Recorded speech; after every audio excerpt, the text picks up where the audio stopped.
SuperTalk Mississippi media production. Discover Covington County Hospital's swing bed program, offering comprehensive care for patients transitioning from acute hospital care to home. With a focus on rehabilitation, we ensure a smooth journey back to your home environment. Choose Covington County Hospital, where your health care matters. You ready? It's good to have with us today a gentleman from this area, Mr. Charles Burchfield. Thank you for taking the time to come in and visit with us as we continue to interview our veterans on our program. Thank you for coming in. Okay. And I think we probably need to mention that you're Sally Doty's dad as well. So just, Right. give Sally a little political plug there. As you know, with the program that we're doing, we're interviewing our vets and saying thank you for what you've done for our country. You actually served in the Korean conflict. Is that correct, Mr. That's Burchfield? right. Okay. Now, you've recently moved to Brookhaven. You've been in Brookhaven 4 years. 4 years now. So where were you when the Korean conflict actually started? It was in Attala County. Attala County, up in North Mississippi. Right. Well, Central Mississippi. Central Mississippi, excuse me. And you were in the Guard, I understand. Is that correct? Well, I was drafted. Oh, you got drafted. I was Okay. drafted, and we went to Fort Chaffee for the introduction. And I don't know how I got in the tank. We took a series of tests, and some of them said you had to make a certain grade in the test to get in the tank unit. And put in a tank unit. We were sent to Camp Polk for basic training. Okay. There was 26 of us from Mississippi. Really? Okay. Now, Camp Polk was where you did your basic training? Did our basic. All right. Where did you go to do your training into being part of a tank crew?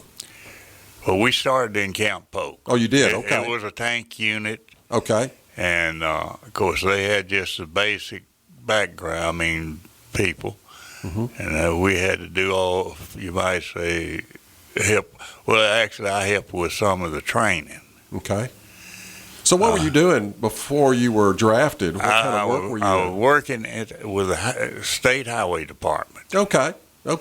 Interesting. So So- gave me a break on the tank because the tank had drove about halfway between a truck and a bulldozer. That's a good comparison. I've never thought about it like that. Well, now you're the first vet that we've had in here to interview that was actually a part of a tank crew, and I could see where it would take. The infantry was important, but the tank commander and the tank crew, they had some pretty specialized tasks and training that they had to go through. And, I've always thought if I was going to go in combat, I'd want to be in a tank because at least I couldn't get shot with a bullet. But there were all kinds of weapons that were out there that were designed to deal with tanks, and you were kind of a sitting duck, not a sitting tank, but a sitting duck because you couldn't move very fast. What was the speed of the tanks that you were driving back then? Well, the top speed on a level ground and all was 35 miles an hour. But normally in that kind of terrain, 4 or 5, maybe 6 miles an hour. Wow. And we see the things now with the new tanks that are out there, the new high-tech tanks the Army and the service is using that drive at 50 and 55 miles an hour and 60 miles an hour. It's unbelievable. Can actually fire while they're moving and acquire targets. Yeah. It's pretty high-tech compared to what you guys were using in Korea. Well, we couldn't because that tank is a direct fire, just like you're shooting a rifle. Mm-hmm. And you had to be sitting still. Sitting still, which made you a pretty good target, too. Right. All right, well, let's before we get into the actual application of what you were doing, you finished your training there at Fort Polk, and did they send you straight on to Korea at that time? No, I went to Fort Knox to take some specialized training. Mm-hmm. Stayed up there 13, 14 weeks. Now, I think Fort Knox is a training center for armored. Right. I've been to Fort Knox, big base, really nice. That's right. That's where they got all the money, too. Okay, so you were at Fort Knox about how long? About 13 or 14 weeks. Okay. And so after that? After that, I had a delay en route. The division left Camp Polk and went to Japan. Okay. for advanced training. And I had to lay en route and went then to Japan from Okay. Camp Polk. Okay. Now you went over there, went to Japan from the States, I would imagine by ship. Yes, sir. Troop ship, or Troop. did you actually have your tank assigned to you then, or did you get your tank when you got to Korea? No, we got our tanks in Assigned to you then? Japan. In Japan, okay. We carried our tanks from Japan to Korea. Okay. So the trip from the United States over to Japan, I would imagine in a tank, in a crew, a ship full of men was not probably a short trip. It was approximately 18 to 20 days. I'm not too sure just exactly. What'd y'all do for 18 to 20 days? Just sit around and look at each other? Right. Well, some of us actually went up on the deck and played blackjack, and whoever won the blackjack had to buy ice cream for everybody.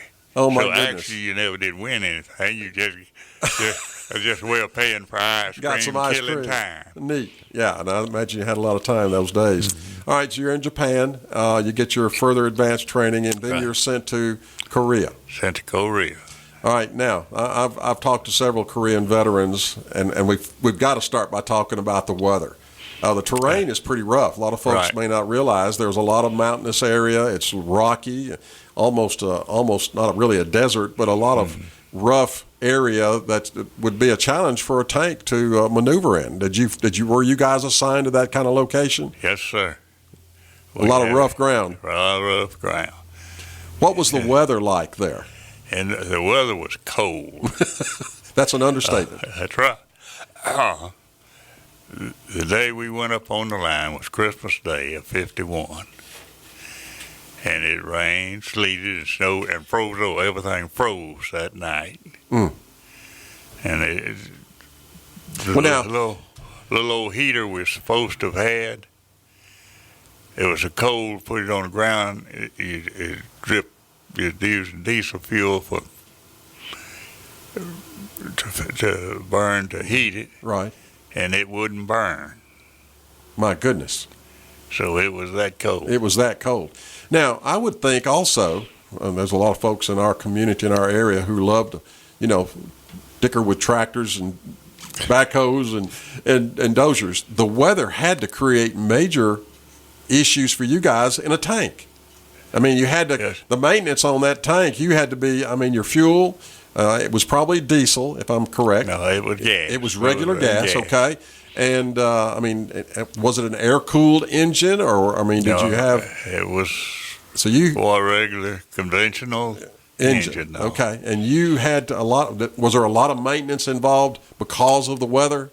A lot of preventative issues? Well, you had done a lot of that before you went over there. Okay. And you had everything up to par. Then you just keep it up there. Okay. You check your oil, check the battery, check the water and everything. Took you about 30, 40 minutes before every day. It was an everyday job, whether you're going to go out to do anything or not. Just make sure, because if it needed to That's be right. operating right, it needed to be done. You didn't have time to do it if something happened. All right. Now, how big a crew did your tank have, and what type of tank were you on? I was on an M4 with a A3 gun, E8 recoil. Mm-hmm. It was 5 of us in the crew. 5 crew. Now, Five. what positions were there in the tank? There was a driver, the assistant driver, loader, and the gunner. Okay, and then the commander. and then the tank commander. Now, I understand that after all the training and everything, they placed you, I'm sure because you scored so well and training came out so good, you were actually the tank commander in your crew. Yes, I was commander practically the whole time through. Now, just what did the tank commander do? Were you the guy that kept his head stuck out of the top of the tank, looking around? He's the target. He's the target. He's the guy that stands up and looks around and makes sure everything is going, and if there's certain targets, he picks them out and all. Now, we were talking just briefly, and I've done a little reading and research about the role of the tank in Korea. Because of the terrain, a lot of it, sometimes there was tanks used for reconnaissance, but in most cases, the tanks were used in support of infantry. Is that correct? That's right. So when those guys went into battle, you were just supporting them. Right. The people ahead of us had taken care of their armor for us. Okay. So we didn't have any armor to worry with. It's just you hoped. Yeah, well, that's right. We hoped, and we didn't.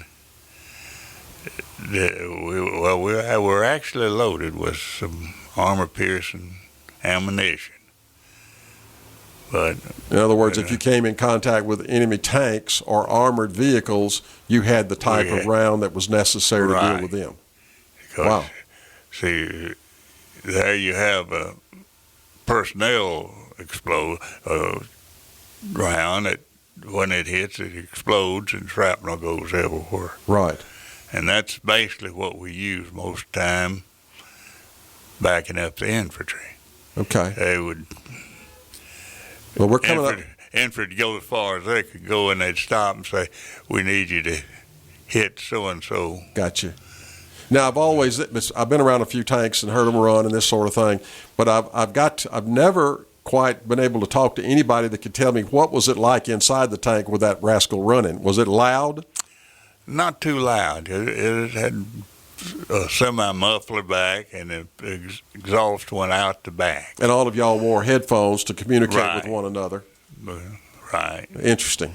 Well, we're visiting today with Mr. Charles Burchfield, Brookhaven resident, sharing his experiences in Korea as a tank commander.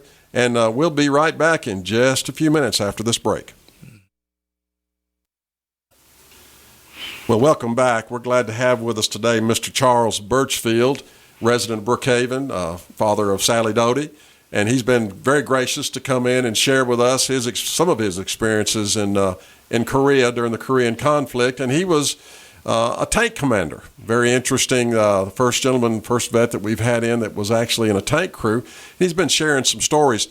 Now, there's so much about tanks a lot of people may not know. And one of the things that you were talking about, Mr. Burchfield, that was really interesting was the fact that tanks always worked in pairs. Right. Now, tell us a little bit about what the thinking was behind always having two tanks together. Well, you always had to have two tanks close together, so if the Chinese happened to push the infantry back to where they could get to your tank, they'd get on the tank and try to drop hand grenades in the engine compartment or any hatch they could get open. So that way, we always had another tank close where we could, if they could fire on them and shoot them off. So they could actually fire at your tank. That's because right. of the armament. They didn't hurt anything or injure anybody, but you could keep the Chinese, which you said during your time, that's who you were fighting was the Chinese army. And as they would get on the tank trying to find a way to get a grenade into the tank, the other tank, your partner, your other one in the pair, would shoot them off of the tank or try to keep them off the tank. They were using a 30 caliber machine gun, and it had a direct fire too, just like the other. And I think you said this happened to you several times. The Chinese overran the infantry, and before you guys could back out of there, you were overrun by the Chinese, and that's why having the tanks as pairs, you were able to protect one another. Well, we never did think about backing out. You stayed there and until the infantry could regroup. Took command, let the infantry come back up. Wow. I bet that got pretty hairy at times. It did. And most time you get a tank in the area, the Chinese would leave. So that was to our benefit. To our advantage. Now, we were talking just a little bit. You were telling me a little story, an incident that happened to you where you were given an assignment that nobody else could accomplish to recover a tank that had kind of gotten slid off the road. You got to tell us that story about how that happened and how you guys were able to recover that tank. Well, how it happened, I'm not sure. I wasn't. It was another platoon's tank. But anyway, it got off of the road and was sideways on a slope about 50 degrees. And of course, you know, that's getting close to where it'll Roll over. Right. And the company commander sent some people out there to get it out, and got 2 or 3 killed, and some more wounded. And of course, the Chinese was zeroed in on the area with mortar, because they use mortar most of the time on stuff like that. And the company commander sent and got me, and I went over there and looked at it. It didn't seem like such a problem then. All you had to do was just hook a cable to the tank and pull it around to where it'd be looking uphill instead of sideways. Right. So we went out there and did that. And it was sort of a touch and go situation there for a few minutes. You rev up any engine and they threw mortar in on you. As they heard the engines, they would just shoot at the engine. That's right. They wasn't in sight. See, the mortar they'd shoot from behind the hill. And you rev an engine up while they fired mortar in the area. So I had mine to ease up there idle, not rev the engine up, back up to where the cable would reach, hook the cable to it. And I told my boys, whenever I say go, well, the other tank driver had cranked his tank up and had it sitting there with it idle. I said, have them in gear, and both of you, let's go up and pull it up straight off it. And did, and got the tank out. My goodness. My goodness. Well, quite a feat. That's amazing. And it's interesting that the company commander would come to you and ask you to volunteer for that task. Well, he was sort of a new man on our old company commander had got wounded and left. This man come in, he didn't know too much. And he said, well, he talked to some of them, and some of them said that if anybody did it, I could. And of course I did. It didn't create too much of a problem. Just doing your job, doing it right. So you were in Korea for almost a year and a half. Is that roughly? Well, I was in Korea from 19th day of December of 51 to September of 52. Oh, okay. I don't remember exact date when we left. Was somewhere around the middle of September. Not quite a year. Okay, and most of that time you were up front supporting infantry in your tank. Right. I certainly hope none of your crew was ever injured or anything during this time. It wasn't. We never got anybody injured. The company and the whole company, we only lost 2 men, and tank. So one of them backed the tank off in a bomb crater that turned over. Let me ask you this: what size gun did you tell me? I can't remember. What size was the main? Main gun was a 75 millimeter. Okay, that's a pretty good size round. How quick could you reload and fire? How many rounds? Oh, about 2 rounds a minute. Goodness. Because I see you had the loader that he was ready as soon as it recoiled and ejected the shell. Well, then he's ready to put you another round in. Now, the going off, actually when you fired the round, I would imagine that made a little noise. It did. It made a lot of noise. And if you were firing a bunch of them, I would imagine your ears probably rang for a little while. And the recoil was bad enough that a lot of times it would move the tank back a few inches. My goodness. And okay. Wow. So you served almost a year in Korea as a tank commander, right, and saw an awful lot of combat, it sounds like, and supported the infantry. And after, I guess that was just your tour of duty, right, you were shipped back to the States. Right. Did you stay in the service or in the Guard, or what did you end up doing then, Mr. Charles? You'd seen enough? I'd seen enough. In fact, they offered me rating higher than what I had to join the Guard. Really? And I thanked them and told them, well, No, thank you. no thanks. The weather, we were talking earlier about how bad it was over there. Where did you guys, you didn't sleep in your tank. Where did you sleep? Did you have We tents had that you put up tents? We had tents. And when we were up front, the tent was when you came back from maintenance and everything. Okay. When you were up front, you didn't sleep. Well, we had some bunkers. Uh-huh.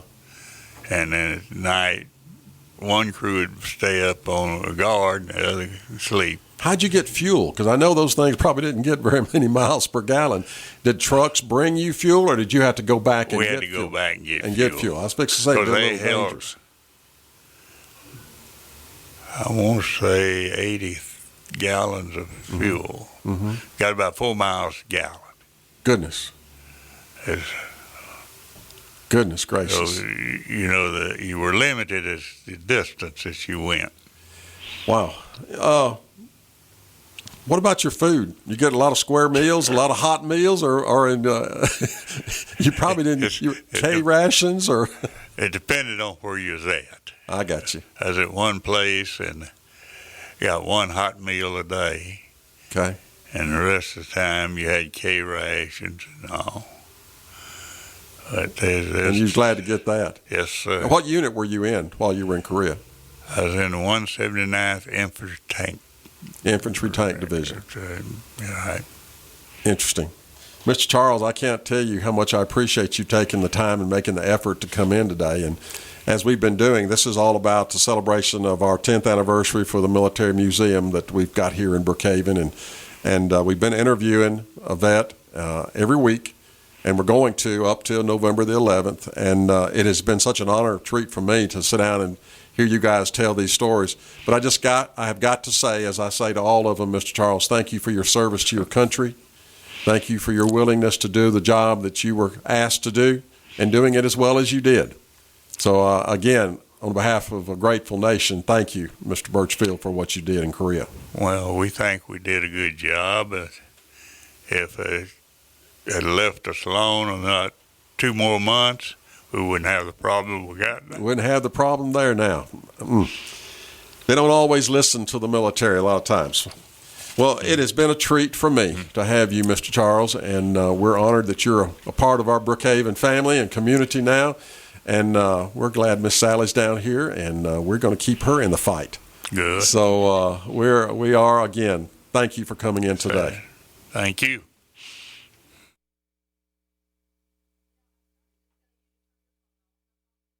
A SuperTalk Mississippi media production.